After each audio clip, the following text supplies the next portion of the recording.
Buenas tardes, señoras y señores. Como bien saben ustedes, después de esta noticia y tal, como Esperanza le ha informado, vamos a ofrecerle a ustedes la conferencia sobre los ayuntamientos en la época medieval, dirigida por un catedrático. Nada más, se la ofrecemos.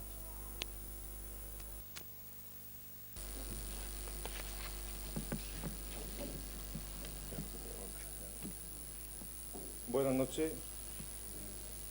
Este acto se enmarca dentro de una serie de conferencias que la Federación de Municipios, conjuntamente con los ayuntamientos de la región, está llevando a cabo para rememorar o para recordar de que estamos ya en los 10 años de Ayuntamiento Democrático. Ya hace 10 años que los alcaldes, los concejales democráticos se sentaron en los plenos de los ayuntamientos.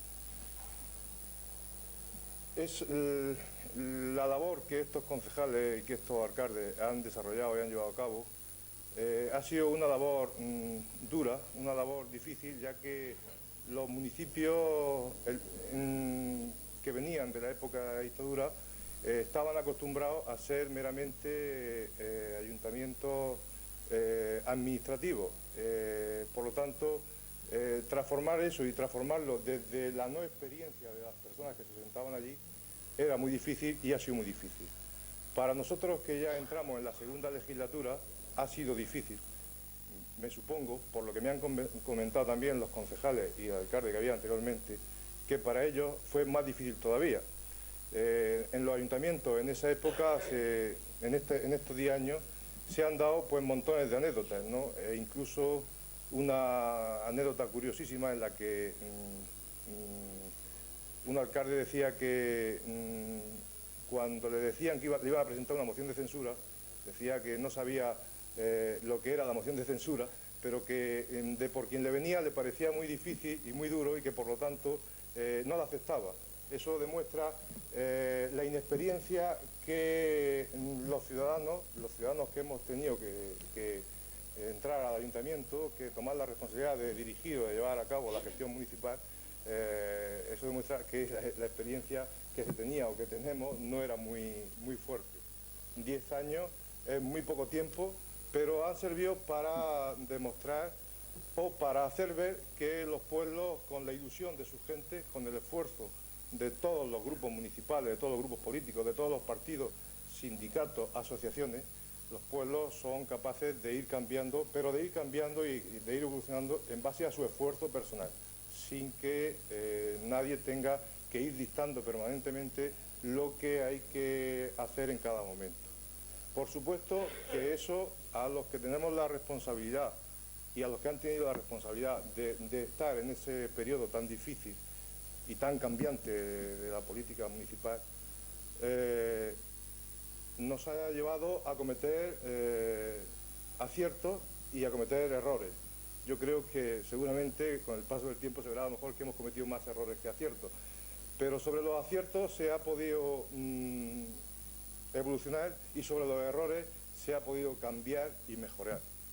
Lo que sí es cierto, y lo digo desde la experiencia que me da el estar 6 años ya en el Ayuntamiento de Mula, es que los alcaldes, los concejales que han estado en el Ayuntamiento de Mula han derrochado ilusión, fuerza, energía, le han dedicado muchas horas a estudiar la problemática de nuestro pueblo, a intentar conseguir que el pueblo vaya cambiando y vaya cambiando a mejor, que se consigan que los servicios mínimos que una población moderna debe tener, que esos servicios lleguen a todos los ciudadanos.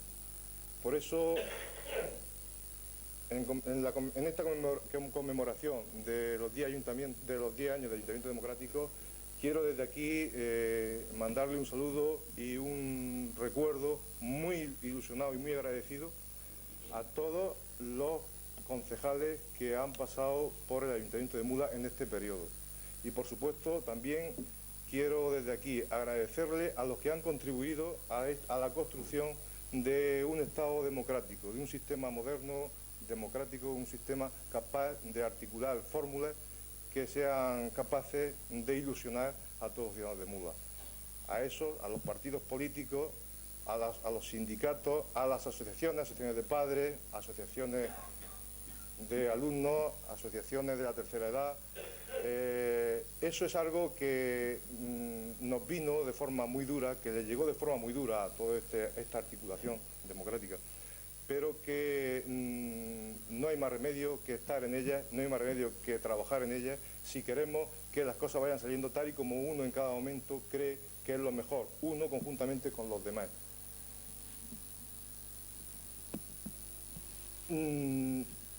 Como el motivo de este acto es escuchar al conferenciante, yo lo que sí quería desde aquí era agradecerle a todos los que han colaborado en esto. Por supuesto, no me puedo olvidar tampoco de los funcionarios que venían de un sistema donde se funcionaba de una forma distinta y que han tenido que ir cambiando y entendiendo también a las personas sin experiencia, a todos los que hemos entrado allí y que algunas veces nos han tenido que soportar impertinencias, dureces, pesadumbres, pero que sepan que siempre, en todo momento, lo que se ha intentado ha sido conseguir que la gestión cada vez esté más cerca del vecino, del ciudadano, que a fin de cuentas es el que tiene el derecho de recibir esos servicios que estamos obligados a prestarle.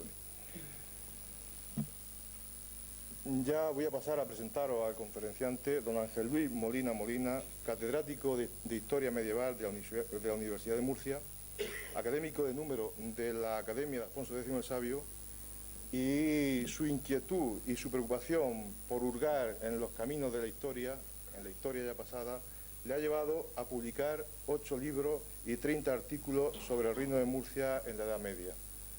Él nos puede acercar un poco a ese pasado para ver o para comprobar que las diferencias que puedan haber de esta época a la otra pueden ser abismales, pero hay una que yo creo que nos acerca a todos, y es la persona, los ciudadanos que conviven y que tienen que estar conviviendo en auténtica hermandad.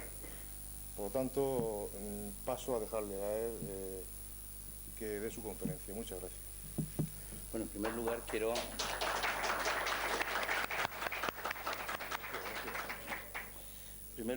agradecer al ilustrísimo señor alcalde sus palabras de bienvenida, y también quiero decirle que, bueno, dificultades siempre ha habido. Si ahora ha habido unos cambios importantes desde el punto de vista de democratizar los municipios, en la Edad Media no existía nada, no existía ya una organización por lo menos administrativa, sino que hubo que crearla poco a poco. Y los ciudadanos, los hombres medievales de esas recientes ciudades que van apareciendo desde finales del siglo X y del siglo XI, tuvieron que inventárselo todo, y además tuvieron que luchar contra los señores feudales e incluso muchas veces contra la monarquía, para conseguir mantener para conseguir una autonomía, primero de tipo simplemente de libertad de movimiento, y después incluso a través de diversos privilegios conseguidos, no en pocos años, no 10 nos parecen ahora muchos, pero son muy cortos. Cuando hablamos de la Edad Media, los éxitos logrados a veces hay que llevarlos a medio siglo, un siglo o más.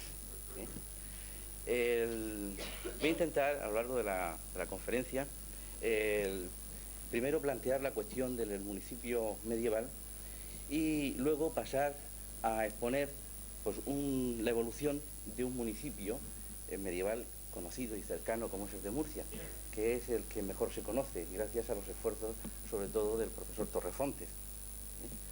El origen de las ciudades de la Edad Media, organizadas en municipios, y en general el origen del régimen municipal y de las instituciones locales, es una de las cuestiones quizá más estudiadas y al mismo tiempo más debatidas en la historia medieval europea. Algunos historiadores, como Chauvigny o Eishon, Guichot o Herculano, el siglo pasado, creyeron que a lo largo de la Alta Edad Media, es decir, de los siglos V al X, habían perdurado algunas instituciones romanas más o menos desdibujadas, que adaptadas a las nuevas circunstancias históricas habrían sido el fundamento originario de las instituciones municipales que van a empezar a surgir desde el siglo XI y XII. y por tanto remontan o dan un origen, buscan el origen del municipio medieval en la institución municipal romana. Sin embargo, más recientemente se ha considerado que esas instituciones municipales romanas no perduraron a través de la Alta Edad Media, sino que habían desaparecido totalmente entre los siglos VI, VII o como mucho en el VIII. Por lo tanto, las ciudades y los municipios de los siglos XI y XII fue un fenómeno que no tuvo ninguna relación con el régimen municipal romano, debido a causas que diversos historiadores han tratado de descubrir y de explicar. Se han formulado muchas teorías para explicar este problema, ya que a veces se ha atribuido ese origen a las asambleas vecinales de las comunidades locales rurales, como afirma el historiador del derecho alemán von Below, o bien al mercado y la paz o derecho especial que protegía los mercados en esos siglos primeros de la Edad Media, como afirma Son, o bien al asentamiento de los mercaderes en los viejos burgos o civitates y en otros centros de población, y al derecho por el que se regían los mercaderes, como es la teoría o la tesis que defienden Richter o Pirén. Por lo que se refiere a España, en 1860 Muñoz y Romero apuntó la idea de que el origen del municipio castellano medieval había que buscarlo en la aplicación al ámbito local de las instituciones germanas instauradas en España por los visigodos. Más tarde, otro historiador del derecho, Eduardo Hinojosa, también formuló una tesis en la que busca el origen del municipio castellano-leonés en el concilium o reunión de los hombres libres, o también la asamblea judicial que constituían en las comunidades locales. Es decir, busca su origen también en una institución visigoda, es decir, una institución de origen germánico, el Conventus Publicus Vicinorum, esa reunión de hombres libres o de vecinos que habitan en un mismo territorio. Este historiador del derecho, Hinojosa, para él el municipio castellano-leonés de la Edad Media derivaría entonces de la aplicación de las instituciones judiciales y administrativas vigentes en un distrito o en un territorio determinado, que luego se traspasan al ámbito local de una villa o de una ciudad y que de esta manera quedarían segregadas del condado o señorío al que habían pertenecido. Estos vecinos, segregados ya del señorío, de las tierras del señorío, que forman una comunidad, podemos decir, aparte o independiente, nombrarían de forma electiva a un juez o alcalde, puesto que los alcaldes no es el sentido que tiene ahora. El alcalde es el que preside las reuniones concejiles. En la Edad Media, el alcalde ejerce una función de tipo judicial. Entonces, estos vecinos elegían unos alcaldes, los elegían en la asamblea, y en esa asamblea tenían una participación directa todos los vecinos, todos los que tenían la condición de vecino dentro del término. En 1924, otro historiador, Díez Canseco, siguiendo la teoría ya lanzada en Europa por von Below, defendía la tesis de que el municipio leonés tuvo su origen en la asamblea vecinal de las comunidades rurales y en la necesidad que éstas tenían de regular en común su vida económica.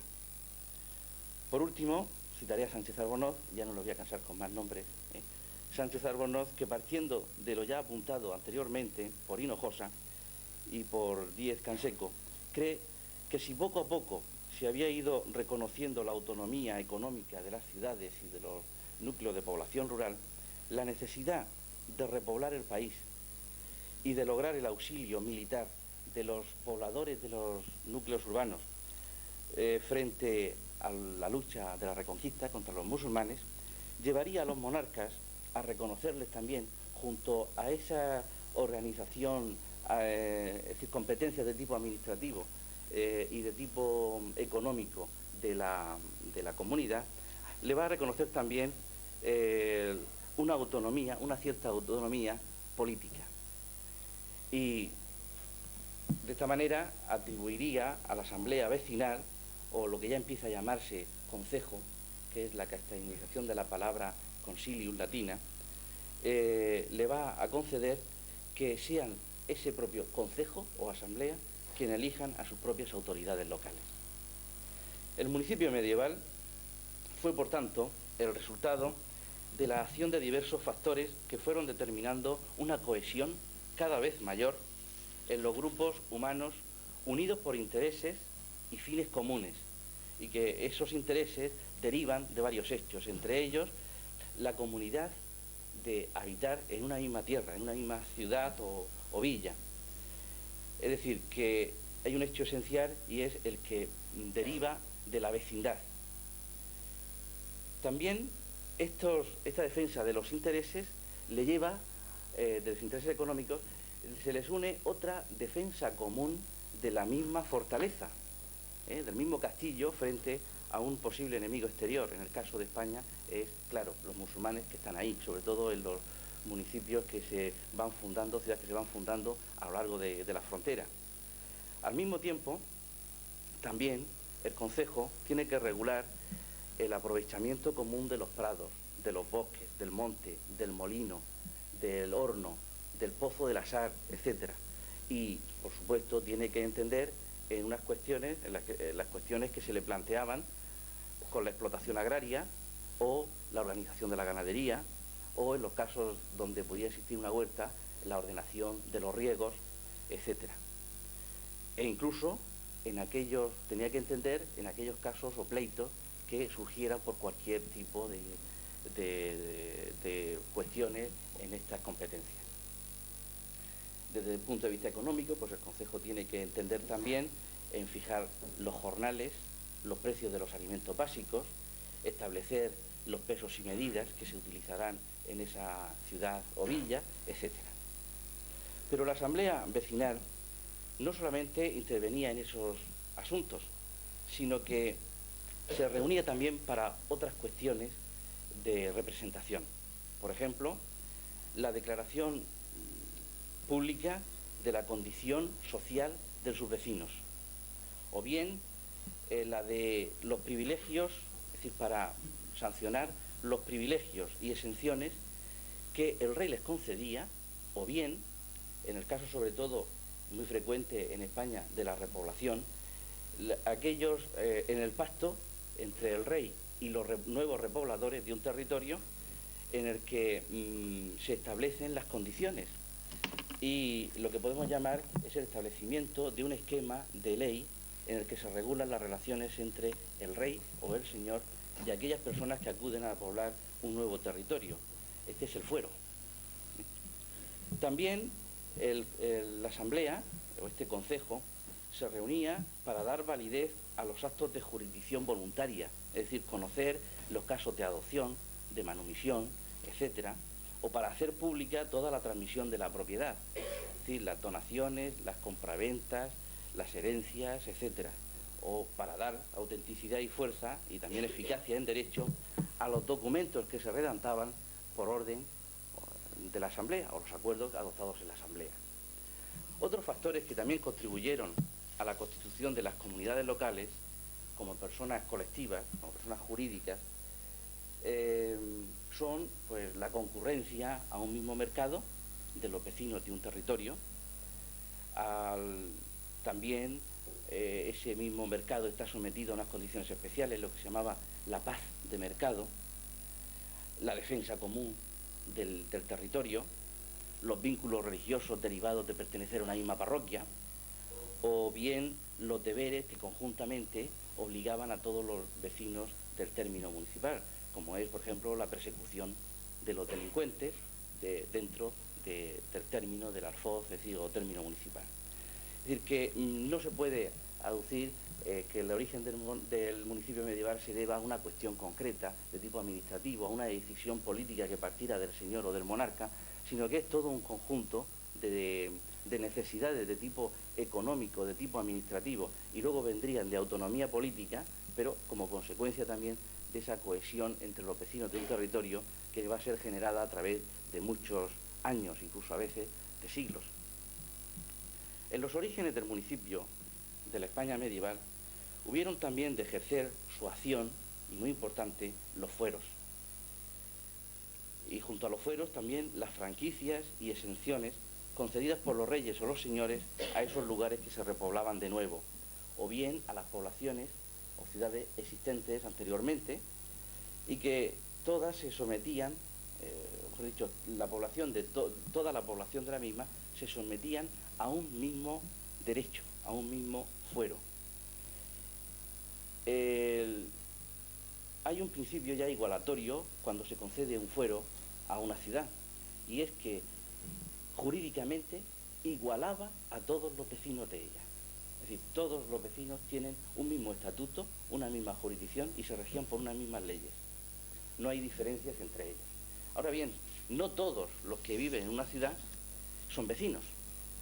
Por ejemplo, hay que excluir de esta condición de vecino de la ciudad a los que pertenecen a otras jurisdicciones distintas.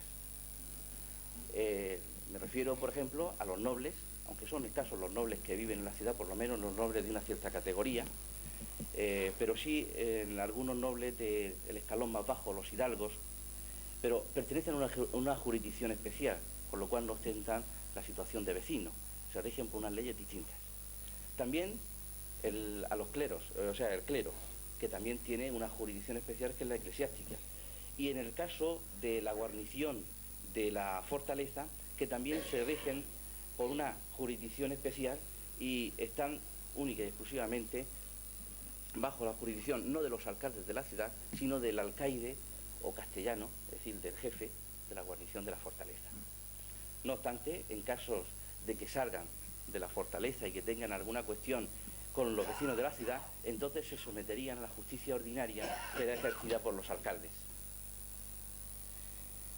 En León y Castilla, donde la autonomía local se desarrolló antes que en otros lugares de la península, los territorios o fueros concedidos por los reyes a las comunidades locales, que ya desde antiguo venían actuando en la regulación de su vida, muy pronto conseguirían también esa libertad política. Y es algo normal ya encontrarnos en los concejos castellano-leoneses con una autonomía política y jurisdiccional desde el siglo XII.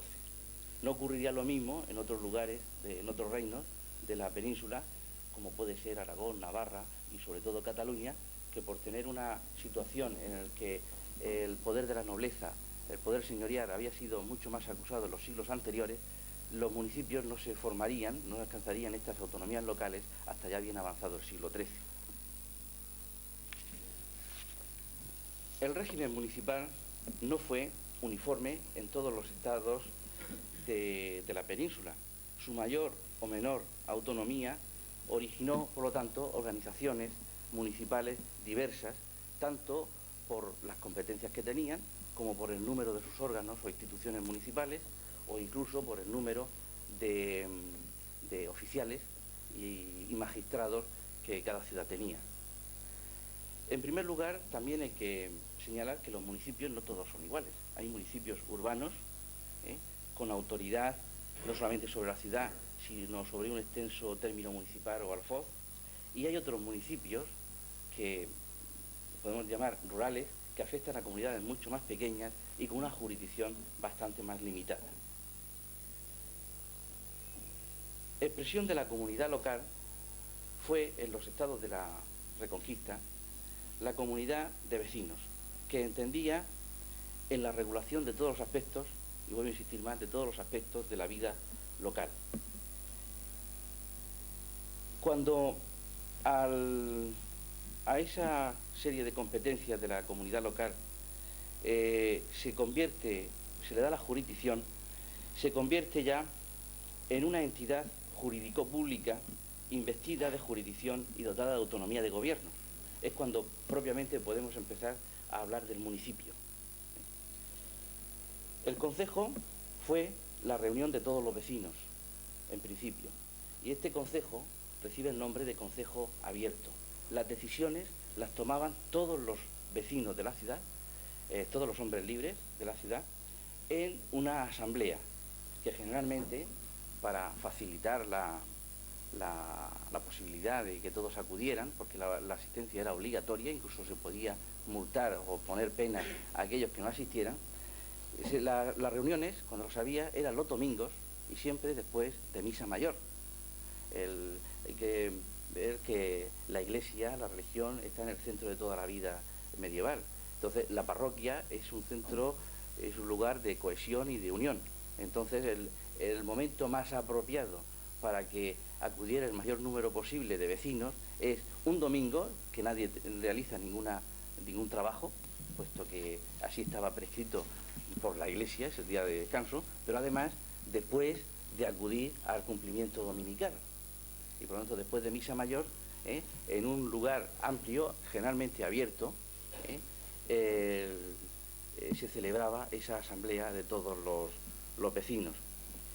Sin embargo, con el paso del tiempo y sobre todo con el crecimiento de los núcleos locales, vemos cómo esa obligatoriedad de la asistencia de todos los vecinos, muy pronto, aunque haya muchos vecinos que sean hombres libres y que tengan voz y voto en la asamblea, sin embargo, dejan de ir aquellos que menos tienen o que menos saben.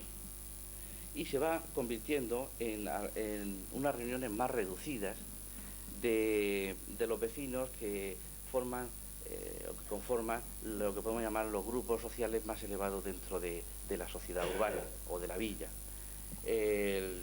Los mercaderes ricos, los hidalgos y los caballeros, es decir, lo que muchas veces reciben el nombre conjunto latino de boni homines o hombres buenos.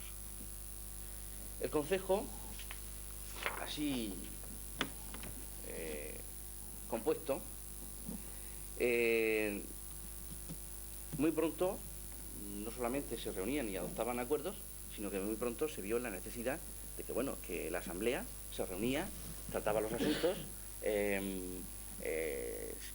componían o dictaban los acuerdos, pero que el municipio para su funcionamiento necesitaba algo más. Es decir, quien vigilara y quien ejecutara esas órdenes, esos acuerdos del concejo. Por lo tanto, muy pronto se desprende la necesidad de que existan unos magistrados y unos oficiales, que serían ejecutores de los acuerdos de la asamblea. Los oficiales más antiguos que aparecen en esa organización, esa primera organización municipal, son el zabazoque, que es un cargo eminentemente, un oficial eminentemente económico, es el que tiene a su cargo la vigilancia del mercado y de la vida económica, y que el nombre zabazoque es el nombre castellanizado del árabe, el sahib al-suk, o señor del zoco, señor del mercado, y entendía en todos los asuntos, no solamente la regulación de la vida económica, sino también en los pleitos que surgieran como consecuencia de la actividad económica. Es decir, que es al mismo tiempo un ejecutor, tiene unas funciones administrativas, pero también tiene unas funciones judiciales. Y junto a los zabazoques, con unas competencias judiciales más amplias, están los alcaldes. También el nombre deriva del árabe al-Qadí, que es juez. Más tarde aparecieron también otra serie de oficiales que auxiliarían a estos dos primeros, como son los justicias, los fieles, los jurados, etc. A partir del siglo XII en León y Castilla y a partir del siglo XIII en los otros reinos de la península, el municipio era ya una entidad de derecho público con jurisdicción, con autonomía, constituida por un consejo local y regida y administrada por sus propios magistrados y oficiales elegidos por esa asamblea. De esta forma, los municipios urbanos con jurisdicción y autoridad sobre las aldeas situadas en su término llegaron a ser el equivalente a un señorío. El concepto de relaciones feudales de esa sociedad feudo-vasallática está muy arraigado, y entonces se va a concebir al municipio como una especie de señorío que tenía como coto o como territorio señorial el término municipal, y por señor no a un individuo de la nobleza, sino al municipio mismo, es decir, a la colectividad de todos los vecinos que en ella habitaban. El concejo estaba integrado, como he dicho antes, por los vecinos, tanto los que vivían en el centro urbano, en la ciudad o villa, como en el alfoz. Y la vecindad proviene o bien de aquellos que habían nacido dentro del término, o aquellos que se comprometían, es caso muy frecuente por la repoblación, aquellos que se comprometían a vivir durante un determinado año en la ciudad y sobre todo, junto a estas dos condiciones, el tener bienes inmuebles, ser propietario de bienes inmuebles en el término. De ahí el término de tener raíz, echar raíces, estar enraizado en la ciudad. El que tenía esta condición de vecino, pues suponía que gozaba de los privilegios y exenciones concedidos a la ciudad y, por otra parte, desde el punto de vista de derecho, gozaba del fuero, el fuero local, el fuero que había sido concedido a la ciudad por el monarca. Al mismo tiempo, tenía el derecho de participar en el gobierno de la ciudad a través del concejo. Los municipios, conforme se va complicando el sistema administrativo, pues va a hacer que sea necesario una serie de magistrados y oficiales más numerosos. Junto a aquellos zabazoques, alcaldes, etcétera, muy pronto aparecerán los jurados, no ya como representantes de los diversos grupos sociales, sino como representantes incluso de cada una de las parroquias o poblaciones, o en ocasiones representantes de los grupos como por ejemplo hidalgos, caballeros, menestrales y pueblo llano. También existen los alguaciles como auxiliares de los alcaldes para ejecutar las penas judiciales, los escribanos, muy necesarios para poder redactar los acuerdos adoptados en el concejo y para dar fe de cualquier tipo de escritura pública, el almotacén y los corredores, que serán oficiales que se preocupen de la vida económica y sobre todo el cargo de corredor, que todavía se sigue utilizando mucho, los corredores de comercio, que habían de muy diversas clases, que intervenían como intermediarios en todas las cuestiones de compra, venta, etc. La actuación del concejo como Asamblea General de todos los vecinos fue decayendo en el curso de la Baja Edad Media, sobre todo por el aumento de la población que hacía cada vez más difícil la reunión de todos los vecinos y también por la creciente complejidad del gobierno municipal. Todo ello hizo cada vez fuera más aconsejable el que se formaran consejos reducidos o cabildos reducidos que asumían la representación y las funciones del concejo, es decir, asumían la representación de todos los demás. Y poco a poco van sustituyendo aquel concejo abierto, aunque jurídicamente todavía se mantiene esa posibilidad de una asamblea, pero cada vez la asistencia es más especializada. En este nuevo sistema, que reúne una asamblea, concejo municipal, compuesto solo por los magistrados, los oficiales y una serie de un número reducido de vecinos que reciben nombre de hombres buenos y que proceden generalmente de las familias más influyentes de la ciudad, va a recibir el nombre de regimiento o ya con el que hoy lo conocemos, ayuntamiento. Bueno, en Cataluña recibiría, en Cataluña, Valencia, Mallorca, el nombre de Consell, como es el actual también. Esta situación de paso de un sistema de concejo abierto a otro cada vez más reducido coincide en el tiempo con la recepción a nivel general del Estado del derecho romano, y eso estimula a los monarcas a intentar centralizar el poder y por lo tanto también intervenir en la vida local. También en este caso Castilla es más adelantada que los otros reinos. También porque se dan una serie de circunstancias en la segunda mitad del siglo XIII y principio del siglo XIV, en el que lleva a los monarcas a ver como un peligro la excesiva autonomía con que se movían las ciudades. Me refiero a que en la época de Alfonso X, en la época de Sancho IV, en la minoría de Fernando IV y de Alfonso XI, épocas en ocasiones bastante truculentas, junto a los bandos nobiliarios vemos cómo las ciudades, muy evolucionadas, toman partido y se agrupan en hermandades que van a defender los intereses propios de las ciudades y de sus habitantes. en esas hermandades, que tienen un carácter político, en muchas ocasiones se enfrentan a la nobleza. Y no solamente a la nobleza, sino que en otras, que eso le venía bien a la monarquía, sino que en otras ocasiones, defendiendo sus intereses y sus derechos, se enfrentan a los propios monarcas. Entonces los monarcas lo que van a realizar, y eso lo hace el propio Alfonso XI cuando llega a su mayoría de edad, es uno de los primeros decisiones políticas, es la de acabar con las hermandades, prohibirlas. Y además, no solamente acabar con las hermandades, como ese tipo de hermanamiento o de institución, sino además intenta también intervenir en la organización de la vida local mediante el nombramiento por el rey de los regidores, es decir, de ese número reducido de personas que van a formar el consejo local.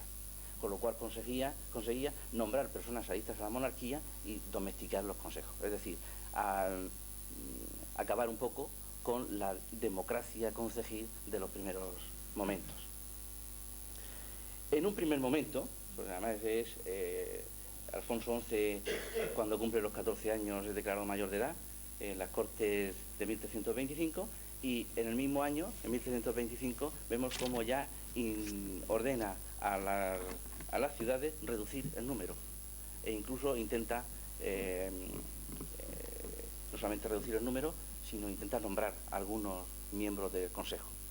En 1125 no lo va a conseguir, y entonces, sin revocar la orden, tolera que sigan funcionando esos consejos amplios, aunque no tan amplios como en la época anterior, pero esos consejos más o menos de 20, 30 o 40 personas, que varía según los sitios, pero que no son nombrados por el rey, sino que son ciudadanos que ostentan la representación de los demás.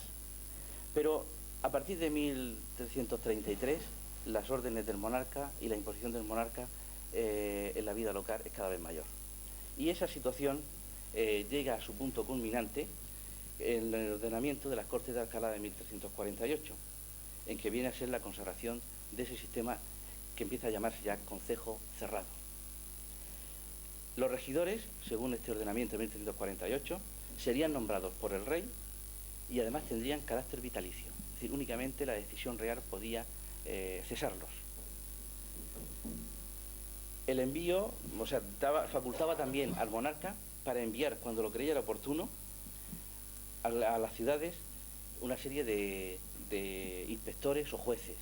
Son los pesquisidores, veedores, etc.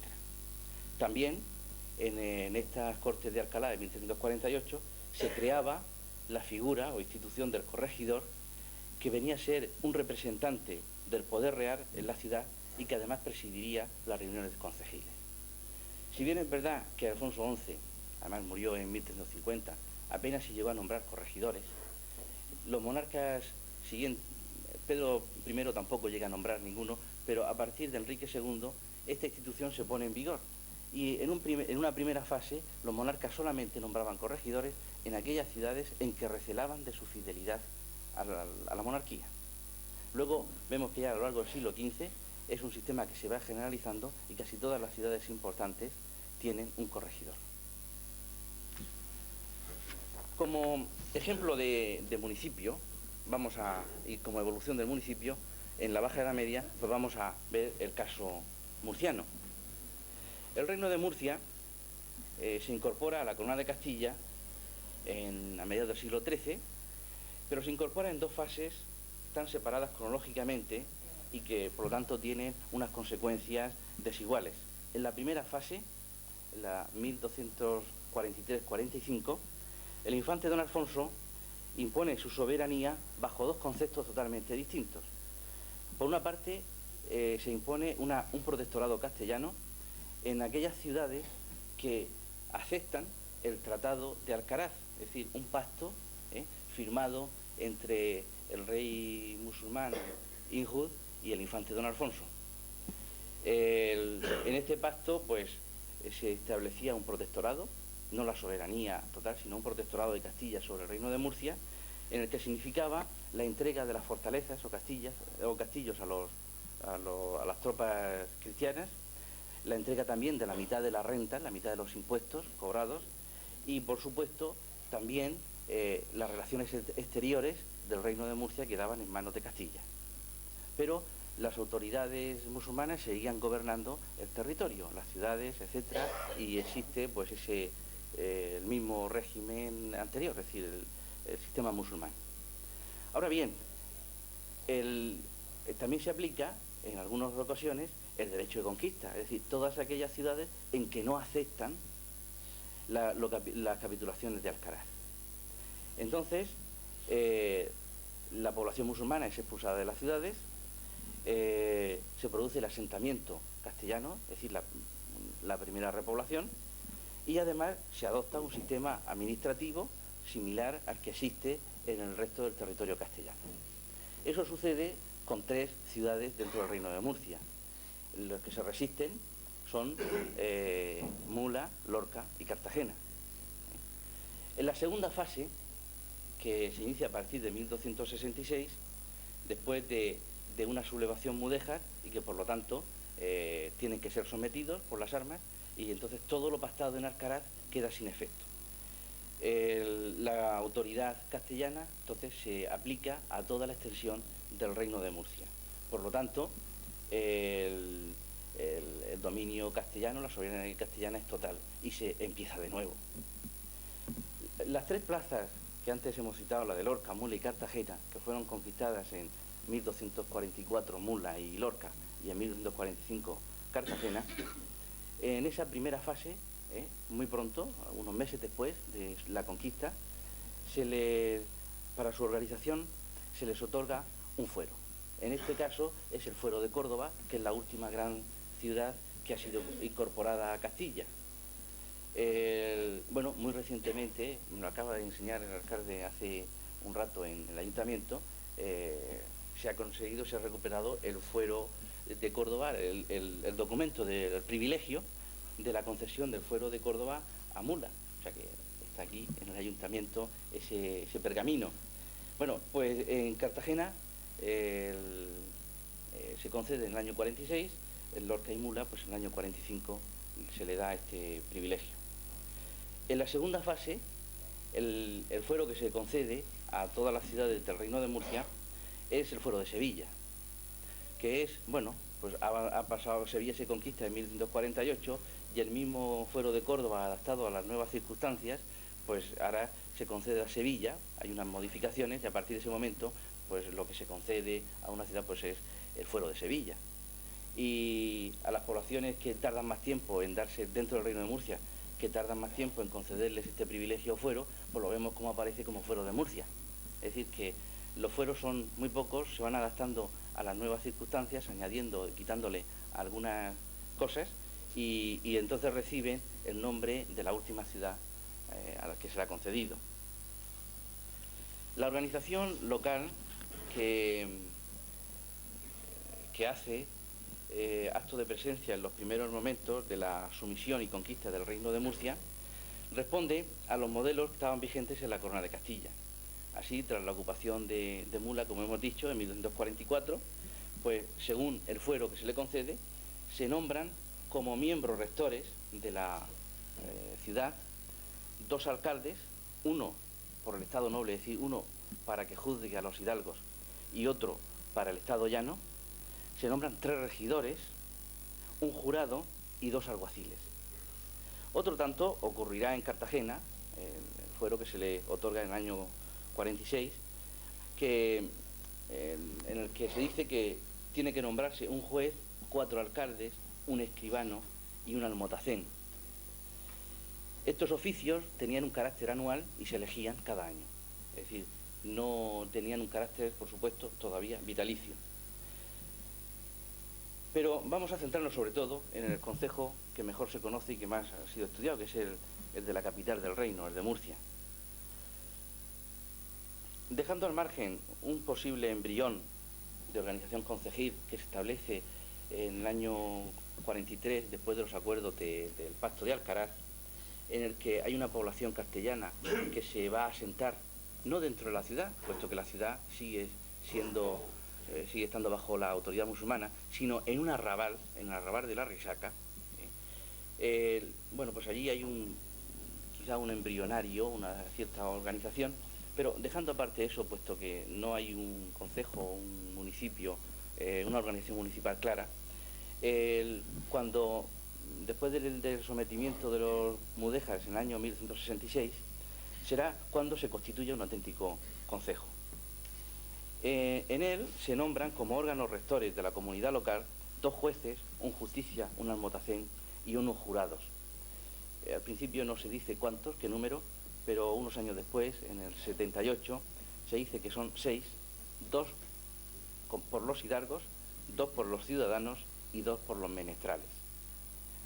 También todos ellos dirigían y ejecutaban las decisiones tomadas por un buen número de vecinos de la ciudad, es decir, no todos, pero los hidalgos y los caballeros, mediante reuniones efectuadas al respecto en un concejo que podemos calificar por su número de amplio. El tránsito de este modelo a la estructura concejil, que antes hemos hablado ya de mediados del siglo XIV, se va a realizar durante la época de Alfonso XI. En 1325, en Murcia, al igual que en otras ciudades castellanas, el rey mandó se organizase en la ciudad un concejo reducido compuesto por 40 miembros. Es el primer intento de reducción. Y este acuerdo se toma en las Cortes de Valladolid de 1325, en las mismas que lo declaraban mayor de edad.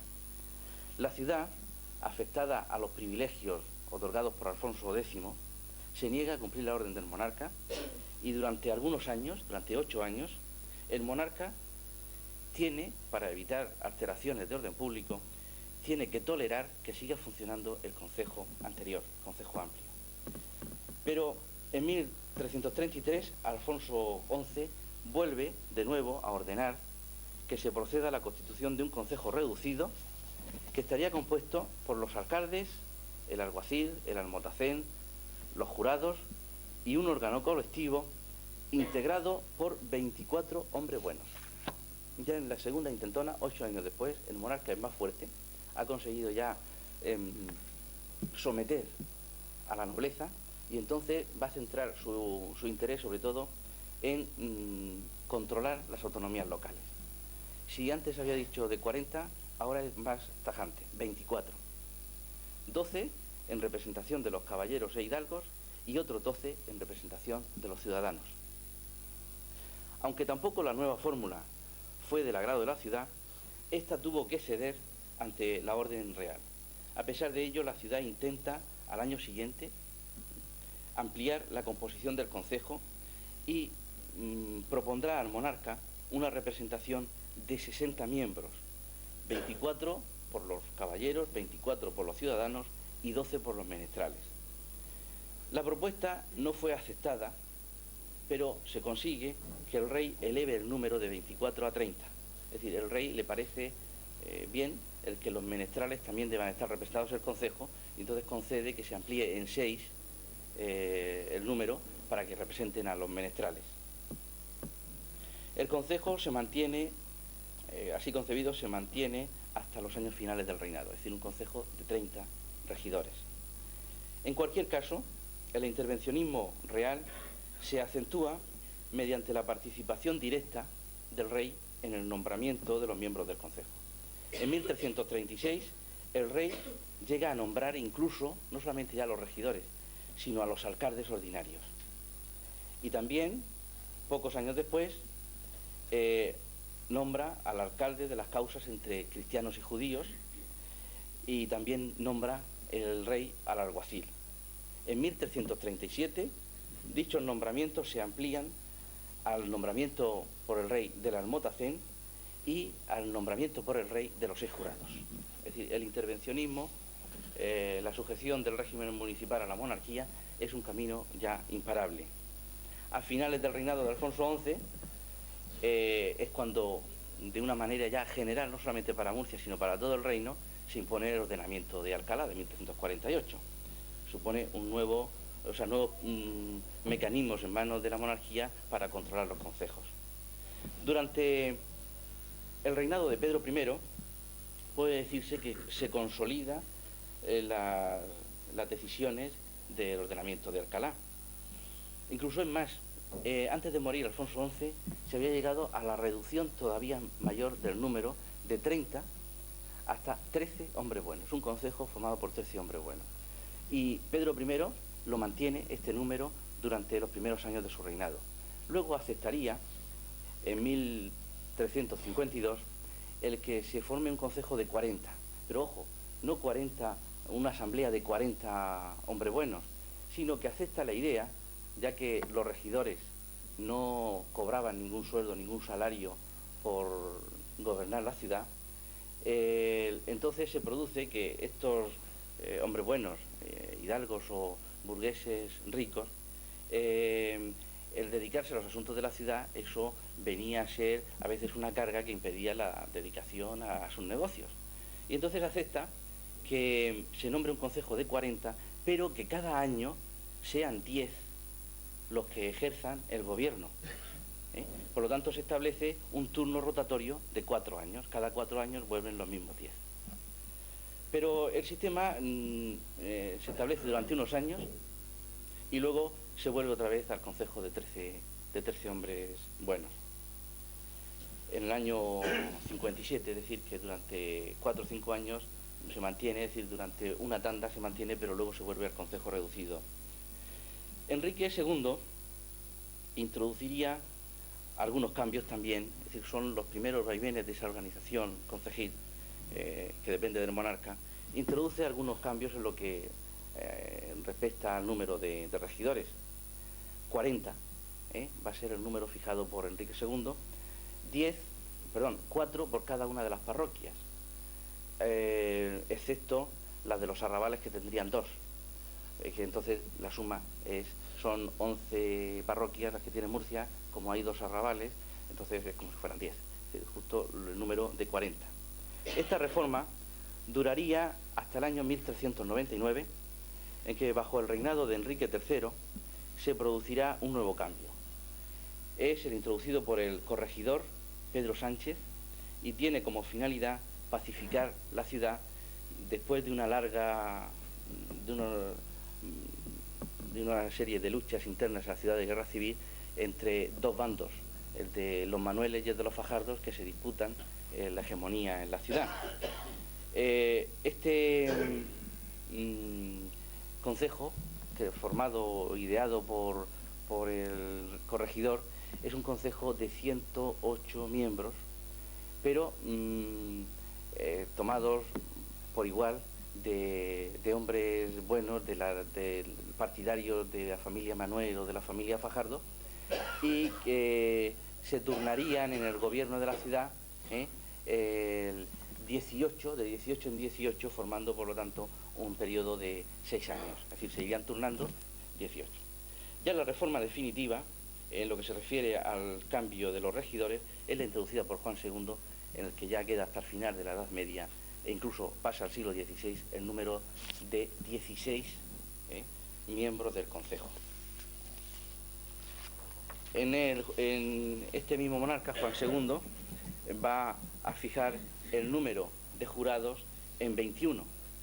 Y ya, aunque les da carácter vitalicio, se les hace no representantes de un grupo social o de una parroquia, como anteriormente, sino que todos ellos, los 21 jurados, representan los intereses generales de la ciudad, y no de ningún otro aspecto. Este es el tipo de concejo, como os he dicho, que pasa al siglo XVI. Pero hemos hablado del concejo, los oficiales, etc. Pero ¿qué funciones o qué servicios atendía el concejo, por ejemplo, el concejo de Murcia o cualquier concejo castellano? Pues existen muchas funciones. Por una parte, la justicia y la ejecución de la justicia. Para ello tiene unos miembros que son los alcaldes, el alguacil, los porteros y el verdugo. La administración de la justicia, en primera instancia, estaba encomendada a una serie de pequeñas autoridades judiciales. En asuntos del mercado hemos visto que será el Motacén, o puede ser los alcaldes, etc. Todos estos ejercen la justicia en primera instancia. Solamente, es decir, estos alcaldes, estas sentencias dadas por estos jueces en primera instancia,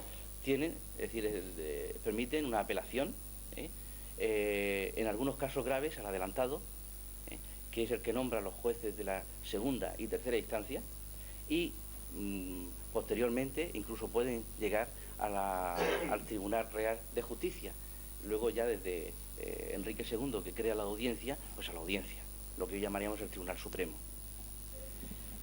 En los casos que directamente dependen de la jurisdicción del adelantado, son 4 causas que se consideran bastante graves. Es el quebrantamiento de camino, es decir, los casos de robos, asaltos, etcétera, en el camino, sobre todo en el descampado, el robo, el quebrantamiento de paz y también el quebrantamiento de fuero.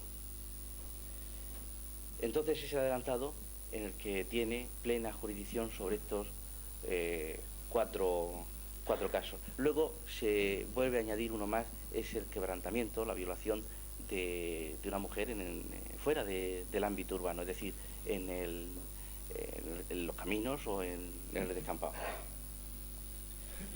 Existían jurisdicciones especiales, como son los alcaldes entre moros y judíos, o entre cristianos y judíos, o entre cristianos y moros. Y estos entendían aquellos casos conflictivos en que intervenían miembros de la comunidad cristiana y miembros de la comunidad musulmana. Incluso a partir de 1378, y esto pues en el caso de Murcia se da, lo mismo que en Andalucía, existe un juez mayor entre moros y cristianos de la frontera, para dirimir, para que no llegara nunca a una ruptura de la paz de esa época, para dirimir aquellos pleitos en que hubiera incursiones, durante épocas de paz oficial, incursiones en uno o en otro sentido. Entonces, tanto moros que pasaban para capturar botín, etcétera, a territorio murciano o andaluz, o al revés, cristianos que violentaban o quebrantaban la paz y se adentraban en el reino musulmán de Granada para cautivar personas, es decir, con objeto de obtener botín. De la ejecución de las sentencias judiciales y de las disposiciones administrativas se encargaba de ordinario los alguaciles, y en el caso ya de la imposición física de los castigos, pues era el verdugo.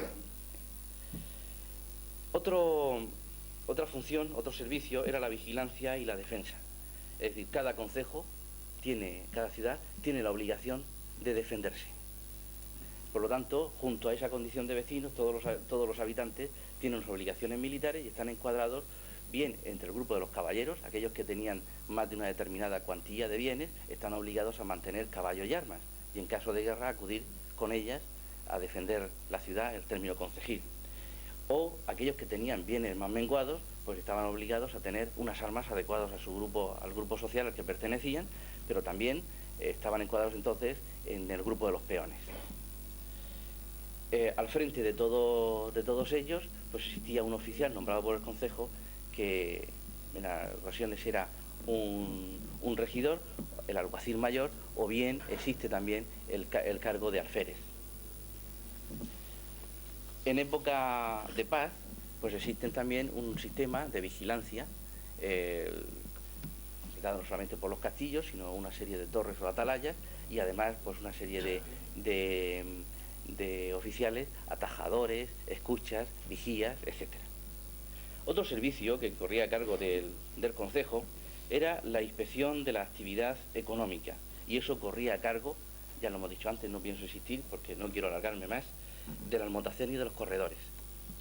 También la certificación y testimonio de cualquier tipo de documento, de hecho, que prestaba el concejo a través de esos oficiales, de los escribanos, y que con su sello y junto a la firma de los testigos daban validez a cualquier tipo de escritura pública.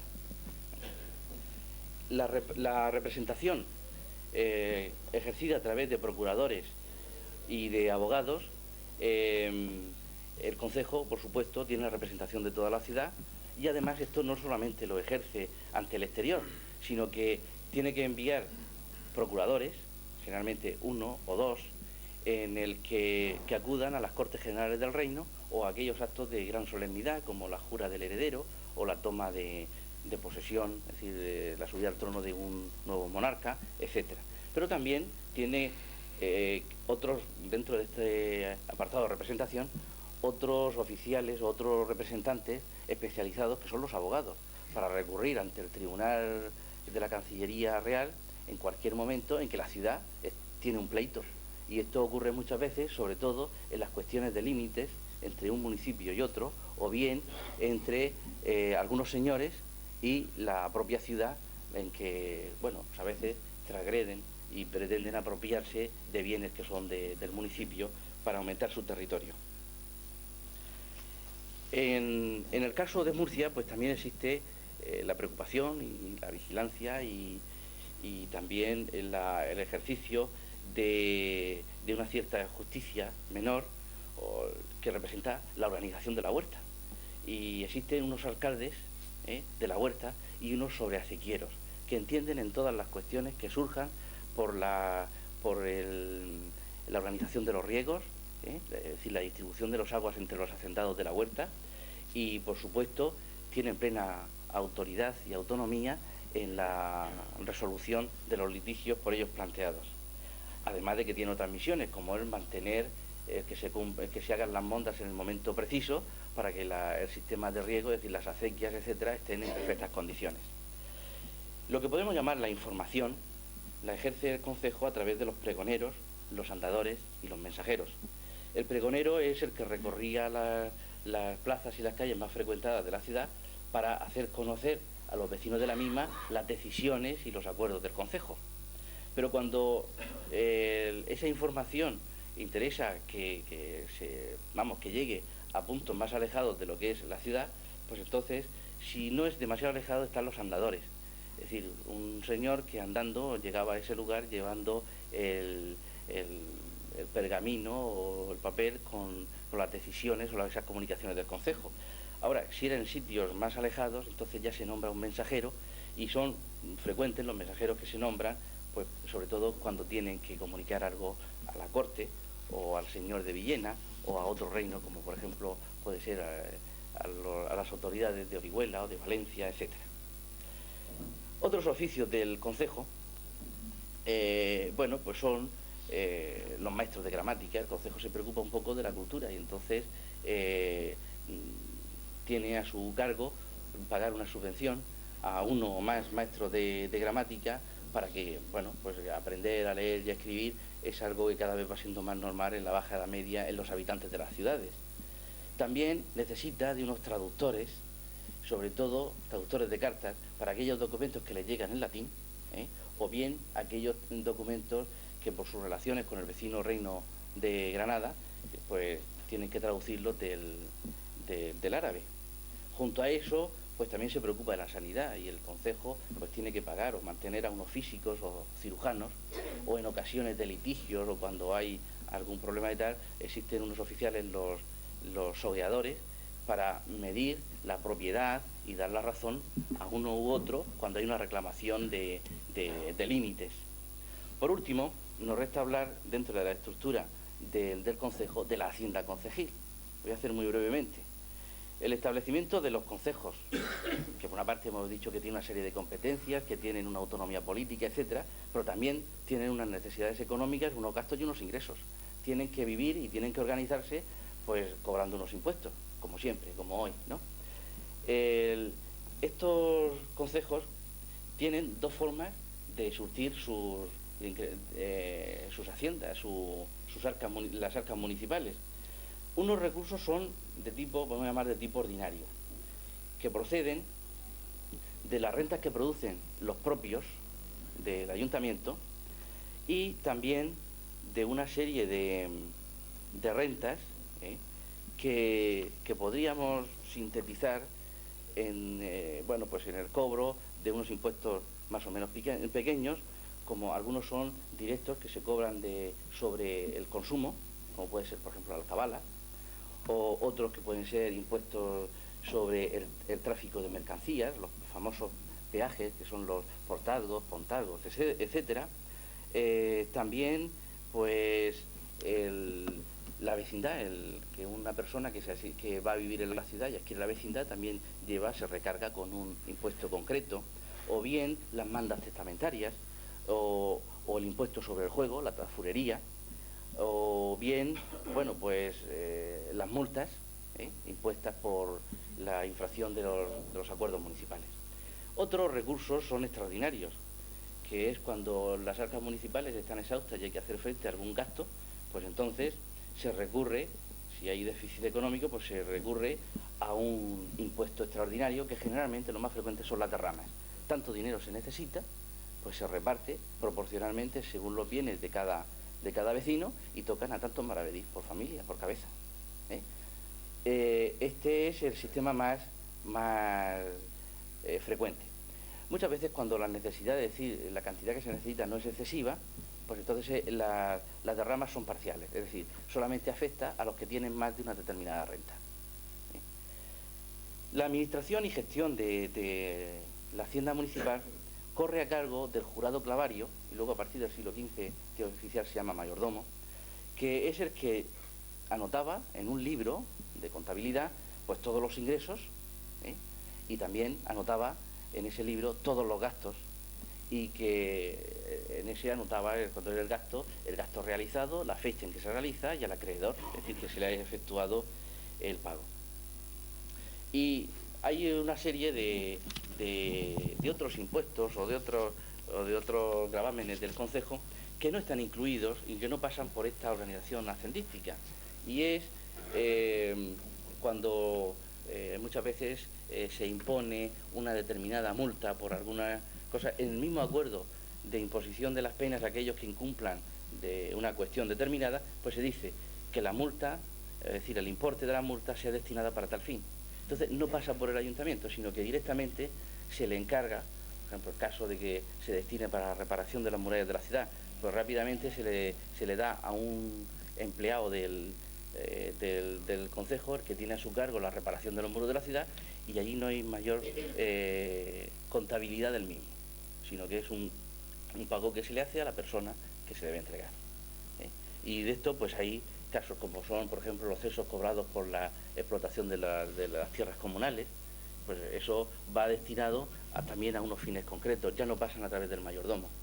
O el impuesto que se cobra a los ganados que van al campo por el impuesto del balsaje, eso se destina directamente a mantener los pozos, los aljibes y las balsas, las aguas limpias, que estén reparados, etcétera. Es decir, que hay una serie de conceptos que no aparecen dentro de esa organización de la hacienda y que el concejo, pues ya desde el mismo momento en que le da su destino y ya se desentiende de ellos. El sistema más frecuente a que se acudía para recaudar los impuestos es el del arrendamiento.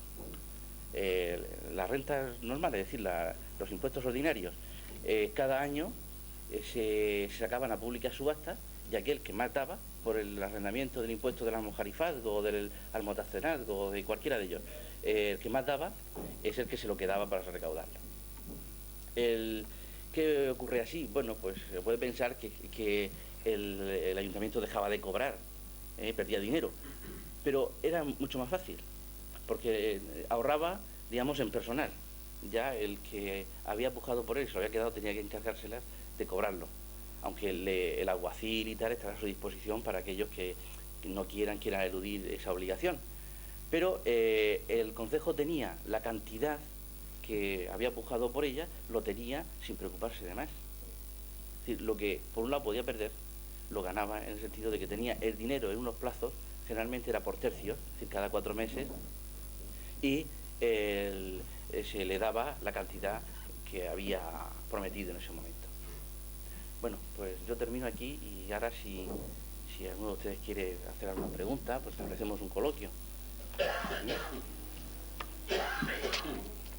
Muy bien, después de esta extensa conferencia, donde estoy muy seguro de que se ha dejado muchos datos que le hubiera gustado de decirnos, pero que por el tiempo no nos lo ha dicho. Yo he visto cómo ha ido pasando hojas y hojas y hojas sin hablar de ellas prácticamente.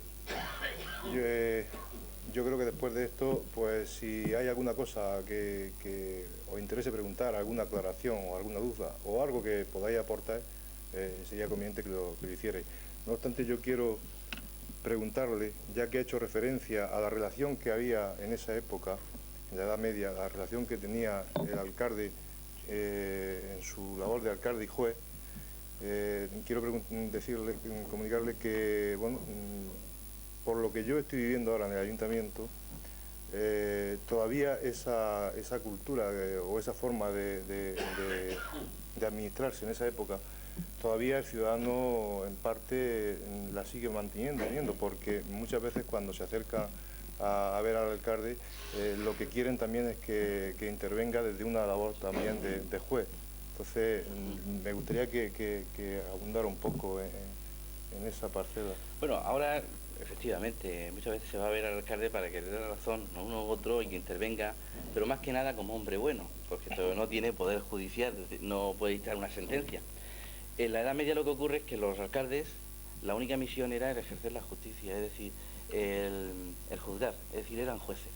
Lo mismo que ahora existe en los municipios, es el juez de paz, pues más o menos, o ese juez de primera instancia, pues esa es la función del alcalde en la Edad Media, es decir, que no tenía otra misión de legislar o tomar parte en las reuniones de los acuerdos concejiles. Es decir, que en eso lo que ha cambiado es la función actual del alcalde. El alcalde actual viene a ser como a heredar la función del corregidor, es decir, el presidente del concejo, o decir, del ayuntamiento, que ahora serían los concejales, y antes eran por los regidores. Y el corregidor, que ya es un cargo que todas las ciudades, o casi todas las ciudades importantes, ya desde el siglo XV lo tienen, es el presidente del concejo. O sea que es un cargo que ha evolucionado. La palabra es lo que ha cambiado. Lo que ha cambiado. Sí. ¿Alguna pregunta? Sí.